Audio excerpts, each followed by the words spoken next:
Ayan, nagluto na ako ng egg. Ayan, yan yung una kong niluto muna. Simpleng ulam lang yan ngayong hapunan. Itlog lang. And then, ayan, durog-durog ko lang siya. And then, for the himas-himas lang. Charot, makahimas talaga na. Ayan, ginaganyan ko lang siya para medyo ano naman yung egg, diba? For the And then, pagkatapos ko nga yan, hinalo, and then, ayan, tapos na, and then, naglagay lang ako ng konting mantika, nagisa na rin ako dito ng, ayan, pinagsama ko na lahat-lahat ng mga ricados dyan, para di ka na maabala. Diyos ko po naman, alam nyo naman na wala talagang hahawak sa aking camera, kaya for the isa na lang yan, parehas lang din naman yan, guys. Parehas lang din naman talagang kinakain yan. Diyos ko po. And then, for the ginisa ko siya ng maigi para malutong-luto na yung sibuyas at saka bawang. And then, para lutong-luto na rin yung kamatis niyan, mga langga. And then, lutong-luto na nga siya. Nilagay ko na tong si pichay. Diba? Simpleng ulam niyan. Kahit ganyan lang yung uulamin mo. Napakasarap talaga at mapapadami talaga yung kain mo. Diyos ko po, Lord. Napaka the best talagang gulay yan. Kahit gulay na pichay lang yan. The best na yan. And then, nagdagdag na ako ng magic sarap.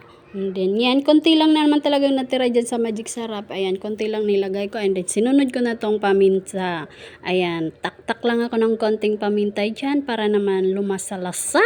Diyos ko po, parang kasing lasa ng pagmamahal. Charot! Diba, joke lang. And then, ayan, for the halo ng konti. And then, ayan, kumulo na nga. Pagkakulo na nga niya. And then, maya-maya for the hot cook. And then, for the go, nilagay ko na sa egg. Pagkalagay ko nga dyan kay eggs, diba, lutong-luto na yan. Diba, konting halo mo na lang yan. Matatapos na rin yung luto ko na yan. Diba, ang sarap-sarap naman talaga tignan ng ulam na yan. Simpleng ulam lang yan. And then, ayan na siya. Tapos na. And then, pagkatapos ko magluto, ito naman ang ginagawa ng aking angel.